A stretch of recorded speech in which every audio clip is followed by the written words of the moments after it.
All right, adding to the winds, two other issues really hampering the efforts to contain these fires. Some at 0% still, power and water. So let's break down both of those. One of the utilities delivering electricity to the areas of Los Angeles ravaged by the wildfires has not implemented a safety protocol intended to prevent its equipment from igniting blazes. This is according to the Wall Street Journal.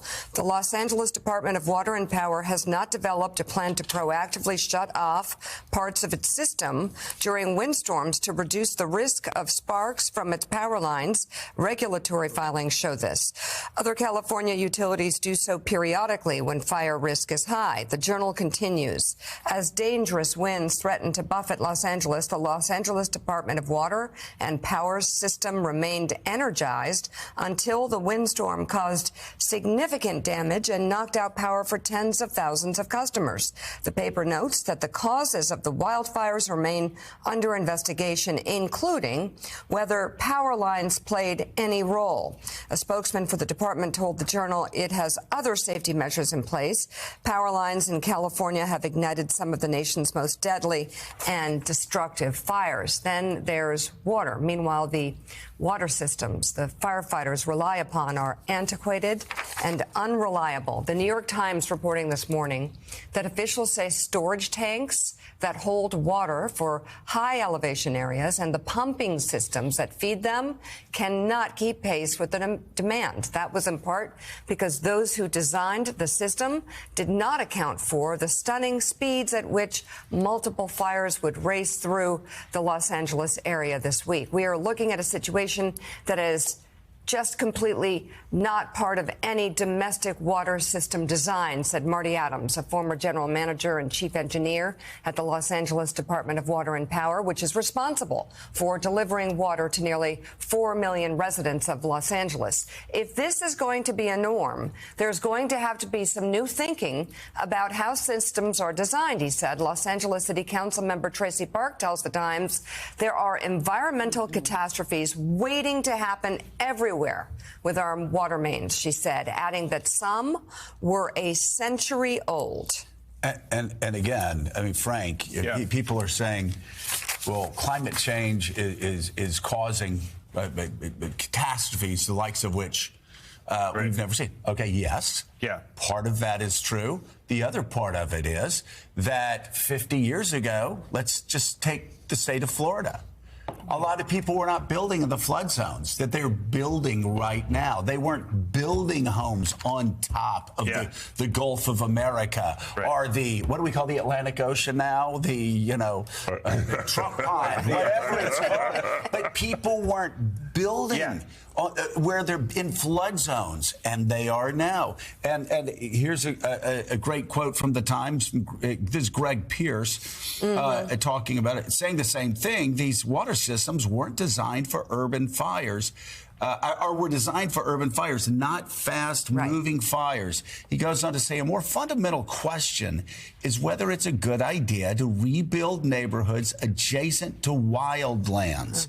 An issue that has been broadly debated across the West as climate change increases the frequency and intensity of fires on what is known as the wildland-urban interface. Again, the same debate we had after Katrina about Ward 9. Yeah. Why are you building in an area that is under sea level? And the same question we're having in Florida, where insurance companies are going, no, Moss, we're out of here. We're not going to insure your homes anymore. You've gone straight to what the economists call the moral hazard problem. And well, that's what I was trying to do. I noticed that. I was going to talk I saw it building in your head. When you walked on the set this morning, I said Joe's in a moral hazard move. Yes. But really, you have a city like... Boy, that takes me back to 2008. Okay. You have a city like Los Angeles that is fundamentally unaffordable to a large part of its population. It has a housing crisis. That's why it also has part of the reason why it has the prevalence of so many homeless there. That's right. And so it just expands outward. It's always expanded outward. That's kind of the nature of a place like Los Angeles and into wildlands. Into wildlands. And when people buy property there, they're not thinking I'm about to get incinerated. They're thinking I've found a place where I can actually have a backyard and I can actually afford to live there based on. And so I think just as we think about this more globally, like as you're going with it, it's, you know, we've invested so much in climate prevention, the prevention of climate change, but we've arrived at a place where we're in a new chapter in the history of this problem, which is that we also need to invest significantly in mitigation. And it can't just be on local and state governments to deal with this, because when the crises smack these places, they're of such a scale that you know it taxes their ability to think, it taxes their ability to spend sufficiently, it taxes clearly the actual manpower and resources that they have. They're dealing with the immediate problem. Yeah, right. Yeah. And you know, it's very interesting, Jackie, that a lot of people are saying, well, Republicans, Donald Trump, they've always trashed California. They're not going to step in now. Not to be crass and talk about politics, but since that's going to determine how much support California gets, we need to talk about politics. And the fact is, changes in California's voting patterns over the last 2 to 4 years are in large part why Republicans control the House of Representatives. So I'm not so sure they can have a hands-off approach to California. You look at the gains Republicans have made in California and New York. That changes the outlook. It's not Ford to New York City drop dead. I suspect you're going to have Republicans saying, we need to go in and help.